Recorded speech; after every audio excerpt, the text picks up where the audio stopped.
Hey guys, it's Otto here, back with another video. So in today's video, guys, what I'm going to do is show you how you can get paid up front by your clients without having to dramatically transform your agency or your offer, okay? Now, before we go into the strategy here and the nuts and bolts, what I really want to do first is address the question of why is getting paid up front better, okay? So if you are trying to charge retainers and you want, projected cash flow for your agency or your business, why would you start charging your clients up front? What does that do for you as a business owner? Now, the first thing that does to answer that question is it reduces risk, okay? And operating as a business owner, it's really down to you to help manage and mitigate, your exposure to risk, okay? Whether that's risk of not getting paid, whether that's, clients defaulting on payments, whether that's tax risk, whatever it might be, it's up to you as the business owner and the entrepreneur to help mitigate all of the effects that risk can have on your business. Now, the first way that getting paid up front helps you is that it reduces the risk when it comes to cash flow and basically not getting paid, okay? So instead of saying to your clients, look, we're going to work for you for 30 days or 60 days or 90 days, and then you're going to pay us, and then you're going to have 30 days to pay the invoice, you're going to get paid immediately, okay? So think of, how dramatically transformational that will be for you if you're struggling to close retainers on $1,000 per month or $2,500 per month, $3,000 per month, whatever it might be, and you're struggling to get clients to agree to that. How good would it be if you could imagine a world where actually you get paid 6k up front or 12k up front and then you deliver the work, okay? So the first benefit of getting paid up front is it's going to reduce risk for you dramatically, okay? One of the biggest risks that service providers have is their clients not paying or paying on a delayed basis, okay? So net 30 terms, whatever it might be, you do 30 days of work, you pay your contractors, you pay your employees and your staff, you pay for all of the tools, you pay for your time, your attention, you do all of the work for 30 days, you then invoice the client, you think, yes, the client's going to pay me, they don't pay you for 24 hours, they don't pay you for 48 hours, 72 hours, they don't pay you for 5 days, a week, they take 30 days to pay you and there's nothing you can do as the service provider, okay? So that is the primary utility of getting paid up front. It's going to reduce risk for you overall. The second benefit of getting paid up front here is that you can outsource immediately. So if you are sat watching this video and you are basically in the nuts and struggling with the nuts and bolts and you're in the weeds of delivering your service and you can never actually find enough time to step out of your business because you're always focusing on actually delivering the client work, and every new client you bring on is kind of filling you with a little bit of dread because you know that you're going to have to try and find time elsewhere to actually service that client and do the work yourself. The reason that you're having to do that is because you don't have the money, you don't have the cash flow to actually cover hiring out for those roles. So if you get paid up front, what you're going to do is collect 6k up front in cold hard cash. It's going to deposit into your bank account, and then you can use that money to actually go out and hire individuals and leverage human capital to scale your business. Okay, so it's a key element behind scale. Now, the third reason here is that, contrary to what you might think, getting paid upfront actually creates a better customer experience. Now, I'm going to talk to you in the process here below that I'm going to race through in a minute here. But what we are able to do as an agency in getting paid upfront is that we have a very clear value exchange where we say, look, for X, you're going to pay us this, and within this time frame, 24 hours for us, we're going to deliver Y, okay? And what that does is basically prove to the client that we say and we do what we say as an agency, okay? So our word means something, that we can be trusted, and that's what it comes down to. Getting paid up front means you can over-deliver work in a very short period of time, which front loads trust, and then it makes it easier to actually cross-sell, downsell, or upsell retainer services on the back end, which I'm going to show you how to do in a minute here, okay? So without further ado, I'm going to minimize my face. We're going to race into this process here. Now, you are not ever going to be able to get paid up front, or you're not ever going to get paid a significant amount up front if you don't have a good offer, okay? So I've got countless videos on my channel about how to create a good offer. This video isn't going to go into the details of what makes, a grand slam offer. There's plenty of information out there online too, which is going to help you do that. And we've got a sheet there that I'll link down below, which will give you access to over 291 plus offers that are populating every single day. So if you don't want to have to think of your own offer and you just want to clone and copy an offer that's already got service market fit and is working, you can just pop your email in click the link below, pop your email in, and we're going to send that to you immediately, okay? So once you've got your offer, what you need, and this ties in directly to how your offer is delivered, is a unique mechanism. When we talk about a unique mechanism, really what we're referring to here is delivery, okay? So you want to have some sort of way to differentiate your yourself from all of the other agencies out there. Okay, so it's no good just having an offer, an email agency, we add $30,000 to $60,000 in monthly recurring revenue through placed orders in 90 days or your money back, when you've got 100 other agencies offering the same thing. Okay, what you need is a unique mechanism, i.e. how are you going to deliver that service in a unique way that no other agency is doing, and then also a point of differentiation. Okay, so what is it about you and your company and your agency and your staff that sets you apart from all of the other competitors in the marketplace? Okay, so I jumped off a coaching call the back end of last week, and one of my coaching students I was talking to then, we were talking about his background in data. Okay, so he's done a data I think data analysis apprenticeship, and he's running an agency. And that is a point of differentiation for him that a lot of other agency owners aren't going to have. Okay, he has a specialism when it comes to collating primary, secondary, tertiary research and data, analyzing that, and then applying it to certain scenarios and actually talking through it. Okay, so he's going to be able to apply that point of differentiation within his agency. They're a data-focused agency, and when it comes to e-commerce and any sort of marketing, attribution is a key kind of term and issue that any brand or any company is trying to solve. Okay, where they're spending X into Facebook ads or Y into Google ads or TikTok Shop, whatever it might be. What ROI is that producing? Okay, it's all data. That can be a point of differentiation. Okay, so from there, very quickly, you need a price. It's very simple. When you've got your offer, when you've got your new unique mechanism. So for us, it's an infrastructure. Instead of working with a new e-com brand over a 7 to 12 month period of time and then drip feeding that brand with flows and campaigns or whatever it might be, we deliver everything they'll ever need in order to future-proof their business within a 24-hour period of time. And we do that via our own bespoke infrastructure. Okay, so I'll drop another link below. Obviously, there's no pressure to click these or go for them. But if you're interested to see the infrastructure that we build and deliver for our clients, you can click the link below. And you can also get access to it for yourself. We'll build it for you, myself and my team. Okay, so from there you need a price. You need to say for X, it's going to cost you Y. So for this infrastructure of flows or campaigns, whatever it might be, it's going to be £6,000, $6,000, whatever it might be. Here's a payment link. Okay, now this is a point that I find weirdly so many agency owners kind of trip up on, where they're willing to entertain ongoing indefinite conversations with their clients back and forth from email, on WhatsApp, whatever it might be.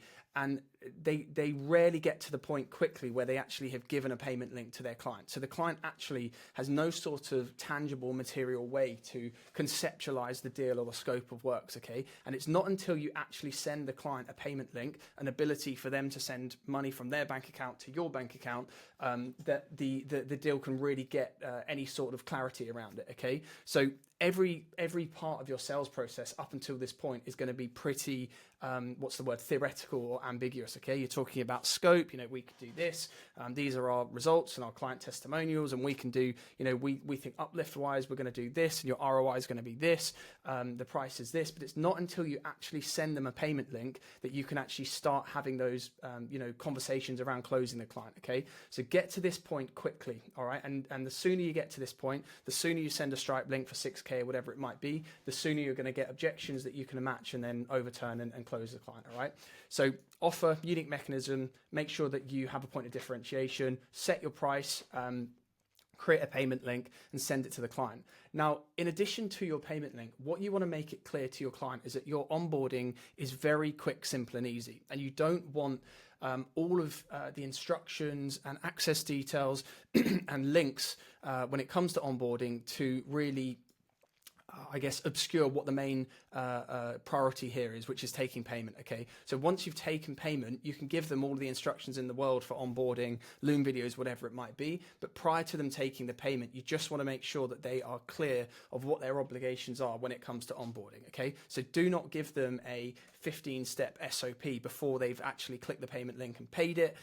Show the client that onboarding is very quick, simple and easy. If you've been in this game for some period of time, hopefully your onboarding already is. But if you're starting out, if you're watching this video and you're a new agency owner or a freelancer, your onboarding can be as simple as you like it to be or make it, okay? And you're going to be doing that manually. So you just want to make sure that in any email with the payment link, it's very short, sweet, straight to the point, and the CTA is very clear and apparent for the client. Click here to make payment, then we'll get started with onboarding. Onboarding is one step. We get access to your account, we're off to the races. Or onboarding is 3 steps. You need to add us like this. We'll send you a Loom video anyway, or we'll hold your hand through it on a 15-minute call. Let's book that in tomorrow. Whatever it might be, state it out clearly, okay? And all of these steps are steps that you can use and leverage to build trust with your client, okay? And that trust is something that you're going to be able to leverage later on in this process too, when it comes to creating an environment where you can have projected cash flow as well as this upfront payment, all right? So onboarding, you want to make payment details very simple, okay? So you click the payment link and this is what's going to happen. From there, what you want to do, depending on the level of the type of unique mechanism you are kind of using here, when we talk about an infrastructure build, what that really means is that our clients aren't going to receive a contract from us that they can then return, redline, get their lawyers to approve. Our lawyers will look at it, then we'll hash out the details. In reality, what we provide is a digitized product.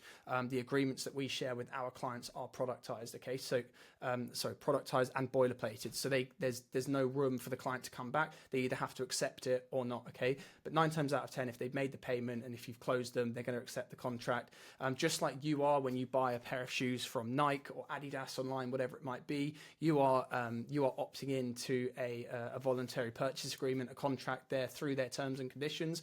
You can't buy a pair of shoes and then go to Nike and say, hi, I've just bought these shoes, but I actually want a 90-day extended returns period. It's not how it works, okay? So when you digitize your service and productize your offering, this is how boilerplate contracts work, and that's what we do, all right?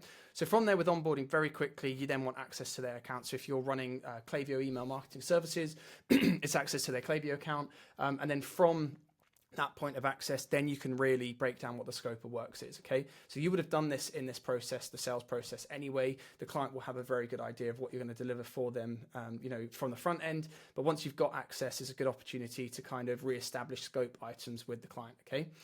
Now from there, what we're going to talk about now is how you can not only charge upfront payments for your client and collect cold hard cash into your bank account first, but how you can do that without sacrificing retainers and projected cash flow on the back end.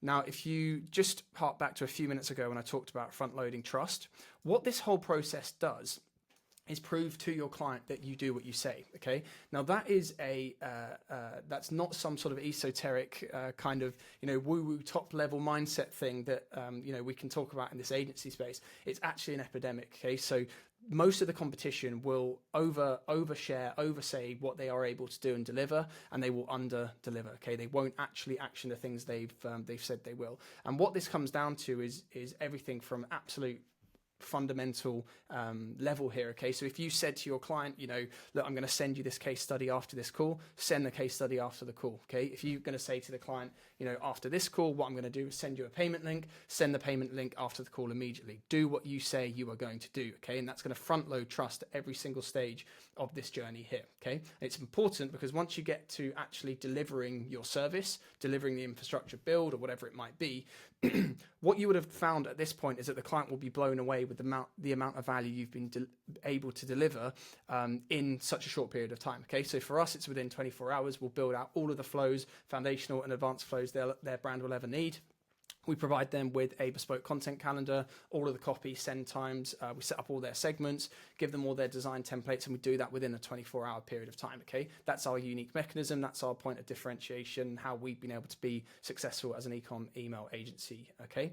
So from there, what becomes apparent, and again, this is something that you have to kind of trust what I'm saying. If you've not been able to achieve this, you kind of, there's no sort of other demonstrations I can give you other than my word here when it comes to how easy it is to actually sell retainers on the back end. So once you've over-delivered, once you've given them everything you said you were going to do, they've already paid you for that, obviously, it becomes very easy to then find points of value to continue delivering for that client on the back end, okay? So they paid for something, you've delivered it, you've over-delivered, they're blown away, you've front-loaded a load of trust, and then in a very short period of time, you'll be able to say to them, look, we've done X, Y, Z, but actually we've identified an opportunity. We think if we managed your campaigns on an ongoing manual basis, we think we'd be able to get, X% uplift in your, attributed revenue from email and SMS, whatever it might be. So from here, you're able to upsell, cross-sell, or downsell retainers.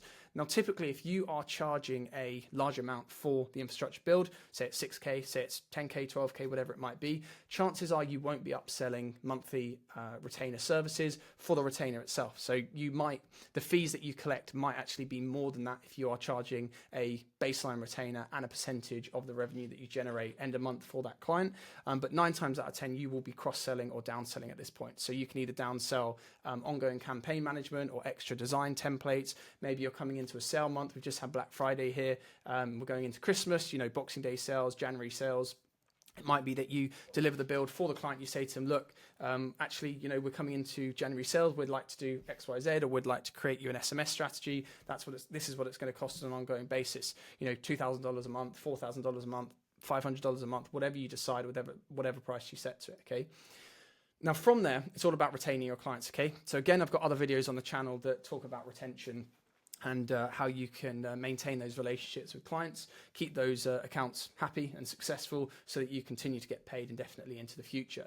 But inevitably, it will get to a point where your clients churn, okay? So in service-based business, this is an inevitability, okay? It's a dead cert that at some point, however happy your client is, however good the results you've created for them or how much money you've made for them, they will at some point stop working with you, okay? And it might not, a lot of the times it might not even be down to you. It might be that they are growing, they've brought the role in-house, they bring an email marketer into their team, they get a freelancer, they stop doing email marketing, whatever it might be. A lot of the times it doesn't actually have to be from a mistake that you've caused or, some sort of dissatisfaction that you've generated in the relationship, okay?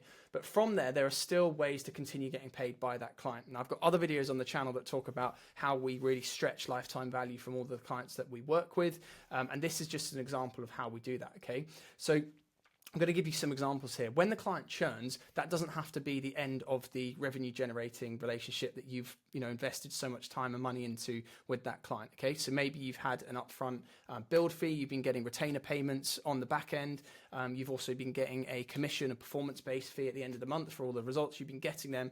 But once they churn, that doesn't have to be a dead stop in the revenue that you are getting from that client. Okay, now the way that we do this, and other people do it too. So for example, I'll give you an example here. So one different revenue stream that you can charge that's passive is affiliate income. Okay, so once they churn, you can say, tie up the relationship, hand over the account, and you can say to them, look, if you aren't in a position to continue with us, here's a recommended tools list that we use within our agency or that we recommend your brand uses. Take a look at them and let us know what you think. Be more than happy to help you free of charge, get set up on these tools. Okay, and if they join or sign up to these tools, so for example, maybe you've got a school community, you've got a monthly subscriber that churns, instead of just saying, it was nice to know you and we'll see you soon, send them a recommended tools list, okay, with all of your affiliate links. So obviously be honest and authentic and genuine. Tell them, look, these are tools that we've teed up that we use with our agency. These are the discounts you'll get if you click these links, or actually we've negotiated better discounts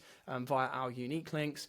And then from there, what you'll find is that not all of the individuals that churn or the clients that churn from your agency or your school community or newsletter, whatever it might be, not all of them are going to click those links, but a large majority of them will do, okay? And what you're going to get is then monthly recurring payments on the back end from the affiliate revenue that you've generated from those clients, okay? So they're no longer paying you into your business, but you're still getting money from those clients via those tools indirectly, okay? So you see this oftentimes with newsletters as well. So certain creators will have a newsletter. When you sign up, they'll say, do you want to sign up to these guys as well? These are recommended newsletters that we subscribe to. But it also happens on the back end as well. So if you click unsubscribe, they might say, sorry to see you go, but consider joining this guy's newsletter, whatever it might be, and they'll get a kickback payment from that. Another way to increase that lifetime value here on the back end passively is through referrals and again through tools, okay? So referrals wise, maybe you're a freelancer and you're working with a brand, whatever it might be, and they actually want to engage a larger agency. Well, what you can do is actually go out to the marketplace, speak to some bigger agencies and say, look, I work with a lot of grassroots clients. We typically, work across the basics, foundational sort of assets on their account. And you know, if I was to then refer those clients when they outgrow me to an agency like yours, what would you pay me as a referral fee? And you'll be surprised the amount of money that an agency would pay you for that. Okay, it could be $500, it could be $2,000, $1,000, whatever it might be. It's up to you to negotiate that. Okay, so again, this is something where the client isn't going to pay you. They don't know that you're going to be making money from them, but you are still going to be generating cash flow from that client long past the point that they've been paying and working with you. Okay, now tools is another one here. So obviously affiliate income is directly related to tools, but it might be that you've created a white label SaaS. Maybe you've got a go high level product or whatever it might be, and you've, as part of your clients working with you, you've onboarding them onto that SaaS. So it might be that, you know, they're not paying you directly for your services, but they still are indirectly paying you because they're paying to use this white label SaaS. They've set their CRM up on it, their newsletter, their outbound email campaigns, whatever it might be, and they don't want to change from that tool. They're happy with it. Okay. So hopefully, guys, that's helped give you kind of a framework of how we get paid upfront payments. If you've got any questions at all, just drop me a comment below. Most of you guys that watch these videos aren't subscribed to the channel either. So we're going to have more videos coming out over the new year, lots with raw processes like this. So make sure you leave a comment below, subscribe to the channel, and I'll catch you in the next one. All right, cheers.